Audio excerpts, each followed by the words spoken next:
नमस्कार, मी शीतल. लोकनृत्य देवी दर्शन सोहळा या कार्यक्रमामध्ये तुम्हा सर्वांचं स्वागत आहे. आणि या कार्यक्रमाचे प्रायोजक आहेत कृष्णा राजाराम अष्टेकर ज्वेलर्स. आत्ता आपण आलो आहोत औंध गावातील यमाई देवीच्या मंदिरामध्ये. सर्वात प्रथम या देवीचं दर्शन घेऊया.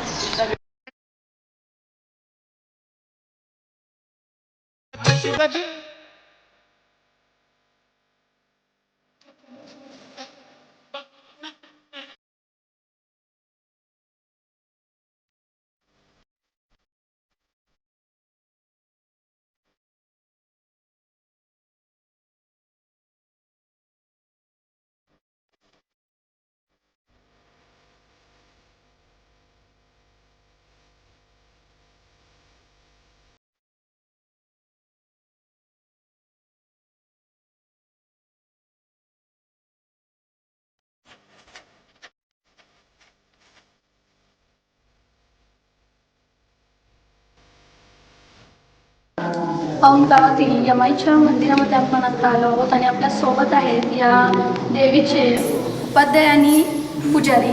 नमस्कार. मला सांगा, या देवीचा काय इतिहास आहे? ही अनादी काळापासून हे रेणुकेचं स्वरूप असलेली अशी ही यमाई देवी आहे. पूर्वी औंधासुर नावाचा दैत्य फार माजला होता. त्याचा वध करण्याकरता अंबाबाईनं ह्या ठिकाणी अवतार घेतला यमाई रूपामध्ये. या औंधासुराचा वध करून औंधासुरानं असा वर मागून घेतला की मी आता हे झालेलं आहे तर मला तुझं नित्य दर्शन व्हावं. म्हणून यमाईनं तिला आशीर्वाद दिला की ठीक आहे. म्हणून यमाईच्या समोर सूर्योदयापूर्वी असा औंधासुराचा इथे समाधी आहे. नित्य दर्शन होत असतं. संस्थान काळापासून या यमाई देवीचा उत्सव हा होत असतो. 9 दिवसात विविध रूपामध्ये देवीची पूजा बांधली जाते. पुजारी वर्ग उपाध्याय यांच्याकडून षोडोपचार पूजा होईल.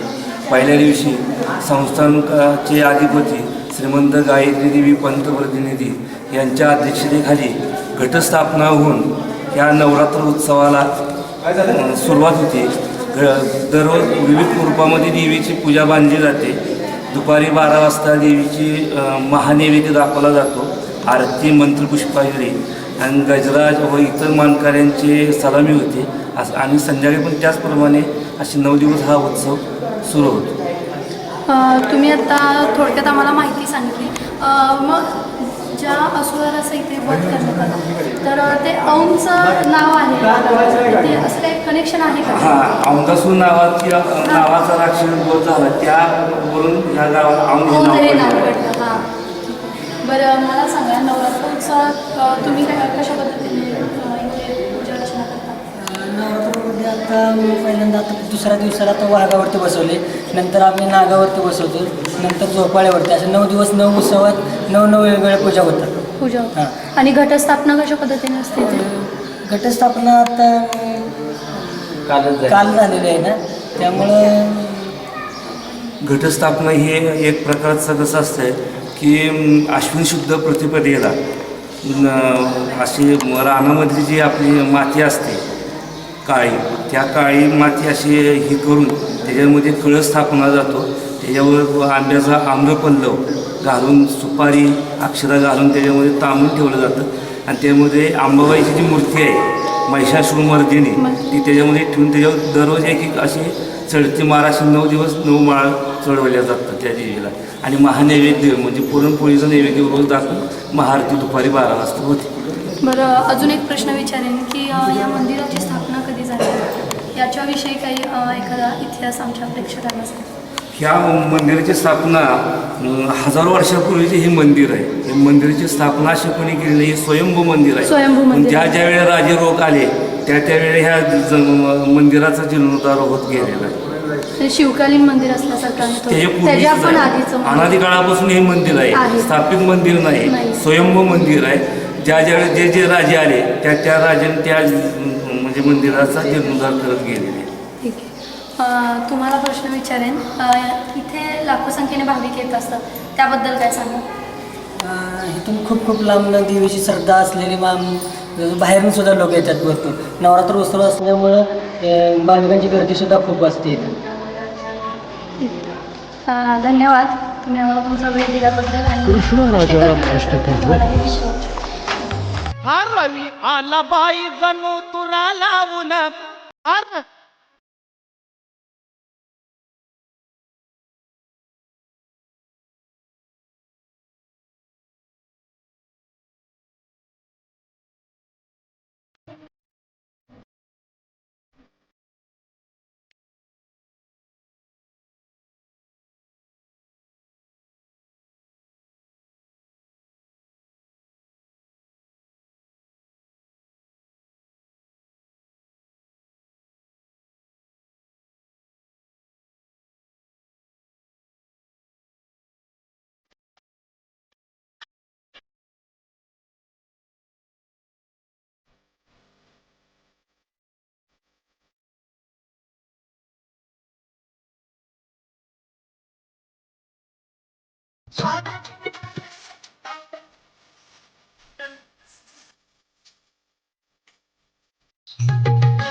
औंध गावातील यमाईच्या दर्शनानंतर आता आपण डोंगरावरील यमाईच्या दर्शनासाठी जाणार आहोत. चला मग देवीचं दर्शन घेऊया.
औंध गावातील यमाईच्या देवळामध्ये आपण आलो आहोत आणि आपल्यासोबत एक पूजारी आहेत. तर सर्वप्रथम त्यांच्या प्रतिक्रिया जाणून घेऊयात. नमस्कार. नमस्कार. तुमचं नाव? माझं नाव प्रभाकर बाबाराव पछाडे. या देवीविषयी काय सांगाल? या देवीच्या आहे की हे चालुक्य राजाने बांधलेले मंदिर असून 1100 वर्षापूर्वीचं हे मंदिर आहे आणि या मंदिराचं तेव्हापासून या देवीचे पछाडे, आंबले, सातपाई, सुखधरणी आणि फकीर असे 5 शाखा आहेत. या देवीची पूजा अर्चा करत असतात. या ठिकाणी देवीचा पौष आणि या दसरा उत्सव साजरा केला जातो. दसऱ्यातल्या अष्टमीला या ठिकाणी यात्रा भरते आणि देवीचा मोठ्या प्रमाणात उत्सव साजरा केला जातो. दसऱ्याच्या या 9 दिवसामध्ये प्रथम घटस्थापना झाल्यानंतर पंचमी आणि अष्टमीला विशेष अलंकृत पूजा केली जाते आणि त्यानंतर अष्टमीला उत्सव झाल्यानंतर दसऱ्याला या पूजेची सांगता होते. या 9 दिवसामध्ये कशा पद्धतीची पूजा? या 9 दिवसामध्ये जे आपले 9 रंग आहेत, या 9 रंगाप्रमाणे देवीच्या साड्या नेसवल्या जातात आणि भक्तांना पहाटे 3:30 पासून मंदिर खुलं करून रात्री 11 वाजेपर्यंत मंदिर उघडं ठेवलं जातं. शेवटचा प्रश्न हा विचारेन, इथे मोठ्या संख्येने भाविक येत असतात, तर या भाविकांविषयी काय सांगाल? नवसाला कशा पद्धतीने ही देवी पावते आणि काय काय मागणं घेऊन लोक येते? या ठिकाणी लोक आपल्या मनातील ज्या काही इच्छा व्यक्त करतात, पण त्या अनेक प्रकारच्या असू शकतात. मूल होण्यापासून ते सुखसमृद्धी आणि बरवड्याचे दिवस यावेत. जर त्यांचा काही व्यवसाय वगैरे असेल तर तो चांगल्या प्रकारे चालावा आणि माणसाला आयुष्य चांगल्या प्रकारे जगता यावं यासाठी आपल्यासाठी आणि नातेवाईकांसाठी लोक या ठिकाणी देवीला इच्छा व्यक्त करत असतात. या ठिकाणी कुठल्याही प्रकारचा अंधश्रद्धेचा कार्यक्रम केला जात नाही किंवा कौल लावणे अमुक प्रकारचे केले जात नाही. मनातली इच्छा देवीशी व्यक्त केल्यानंतर ती जर सफल झाली तर लोक या ठिकाणी आपण मनात जे काही देवीसाठी व्यक्त केलेलं असतं त्या गोष्टी अर्पण करून त्याची सांगता केली जाते. आमच्या सर्व प्रेक्षकांसाठी आणि इथल्या सर्व भाविकांसाठी काय मागणं मागाल देवीला? मी देवीला सांगेन असेल की सर्व लोकांना सुख समृद्धी आणि आरोग्यदायी जीवन आपण प्राप्त करावं आणि दुष्काळ निवारणाच्या ज्या काही झळा लोकांना सहन कराव्या लागतात त्या कमी होऊन लोकांना सुखी आणि भरपूर आयुष्य तिनं द्यावं हीच प्रार्थना मी देवीशी व्यक्त करेन. ठीक आहे, धन्यवाद. तुम्ही आम्हाला तुमचा वेळ दिल्याबद्दल आणि कृष्ण राजाराम अष्टकर ज्वेलर्स. आता आपल्यासोबत मुस्लिम समाजाचे काही भाविक इथे आहेत, तर त्यांच्या काही प्रतिक्रिया आपण जाणून घेऊयात. नमस्कार. मला सांगा, आज तुम्ही या देवीला येत आहात, तर काय श्रद्धा आहे या देवीविषयी आणि काय मागणं मागितलेलं का? आम्हाला कुलदैवत आहे. हां, दरवर्षी येतो. दरवर्षी येतात. काय वाटतं या देवीला? नाही, देवीला आल्यानंतर मन प्रसन्न होतं आणि समाधान भेटतं, शांती भेटते, शांती भेटते. अजून या मूर्तीविषयी काय बोला, परिसराविषयी? आमचं कुलदैवत असल्यामुळे आम्हाला मूर्ती आमचीच आहे, त्यामुळं आम्हाला जो होतो देवीचं दर्शन घेतल्यावर मानसिक समाधान आर्थिक अनेक गोष्टीचा फायदा होतो. गाव तुमचं हेच का? गाव मंगळ. मला एक शेवटचा प्रश्न हा विचारायचा आहे की तुमच्या गावातील सर्व मुस्लिम बांधव इथे येतात, अशी पद्धत आहे? अशी पद्धत आहे, मोठ्या प्रमाणात येतात. धन्यवाद आम्हाला तुमचा वेळ दिल्याबद्दल आणि कृष्ण राजाराम अष्टकर ज्वेलर्स. पुण्याहून आला. नाव काय? किती वर्ष झाले या देवीला? 7 वर्ष. मग असं काही मागणं मागितलेलं देवीला आणि पूर्ण झालंय काय? ठीक आहे. तुम्ही उत्सव कशा पद्धतीने साजरा करता? पण छान वाटतं इथं आल्यानंतर.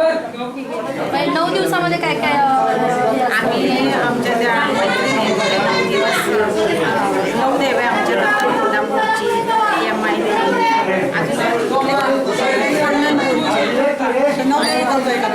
देवी, देवीचं दर्शन तुम्ही करता. मला सांगा, मला हा परिसर कसा वाटतो?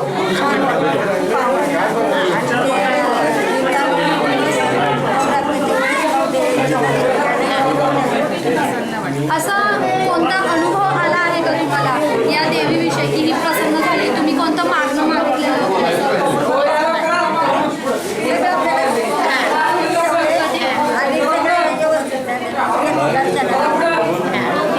धन्यवाद. तुम्ही आम्हाला तुमच्या वेळ दिल्याबद्दल आणि कृष्ण राजाराम अष्टकर ज्वेलर्स.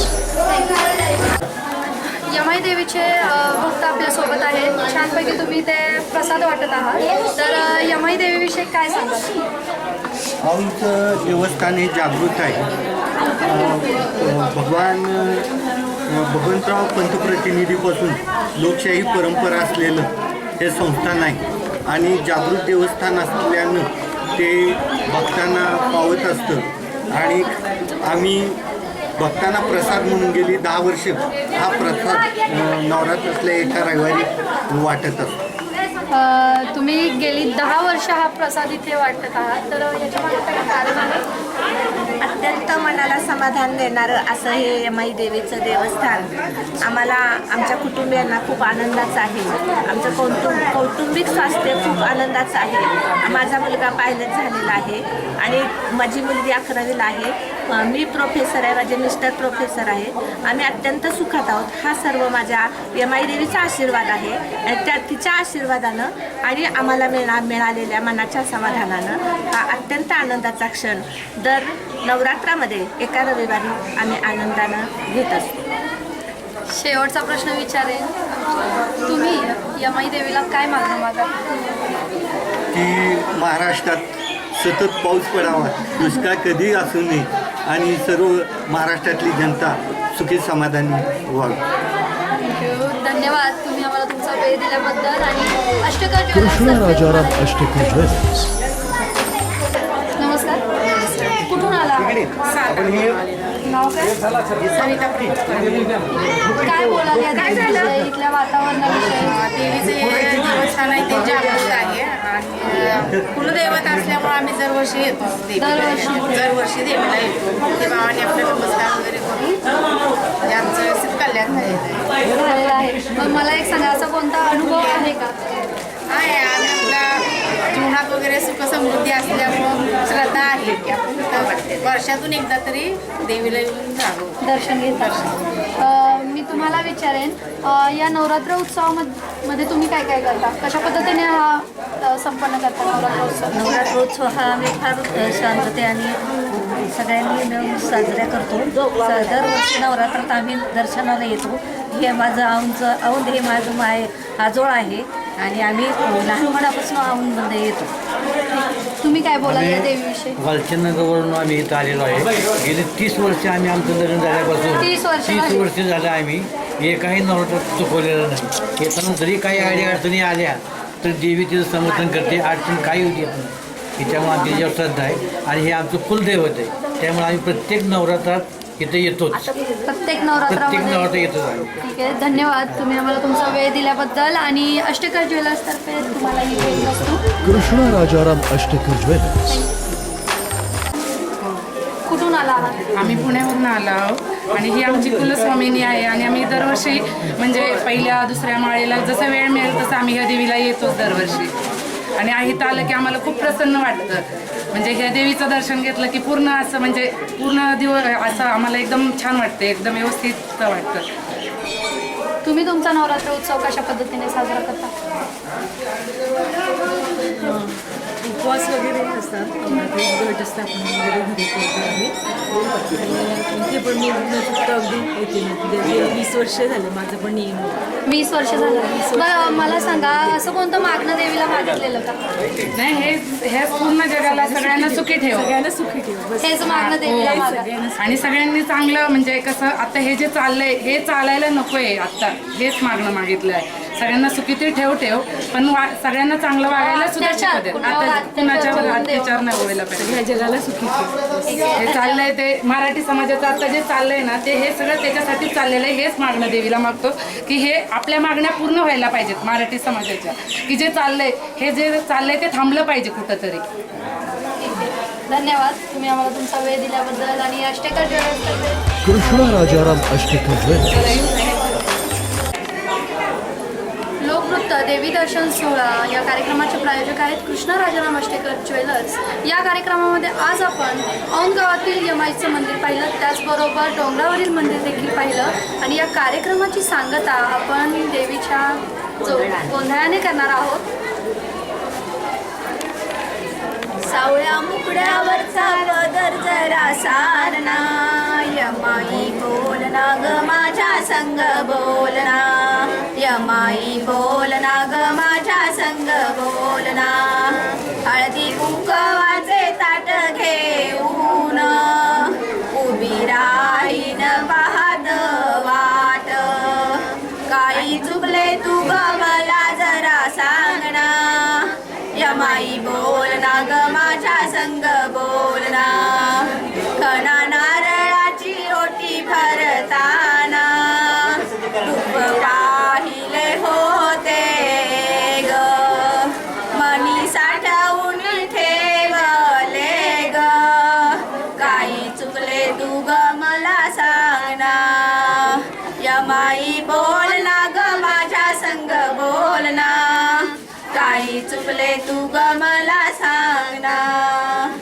तुला आवडते ग पुरणाची पोळी, मी ग केली पुरणाची पोळी, महानैवेद्य मानून घेना, यमाई बोलना ग माझ्या संग बोलना, काही चुकले तू ग मला जरा सांगना, यमाई बोलना ग माझ्या संग बोलना. हिरव्यागार नऊवारी साडीला सोनियाच्या तारेने गुंफला ग, लाडेने सगळं छबिन्याला, काही चुकले तू ग मला सांगना, यमाई बोलना ग माझ्या संग बोलना, काही चुकले तू ग मला सांगना. त्यामुळे देवीचा छान असा जोगवत्ता आपण ऐकला. आमचा हा कार्यक्रम तुम्हाला कसा वाटला नक्की कळवा. 23 नोव्हेंबर 36 या क्रमांकावर. तोपर्यंत नमस्कार.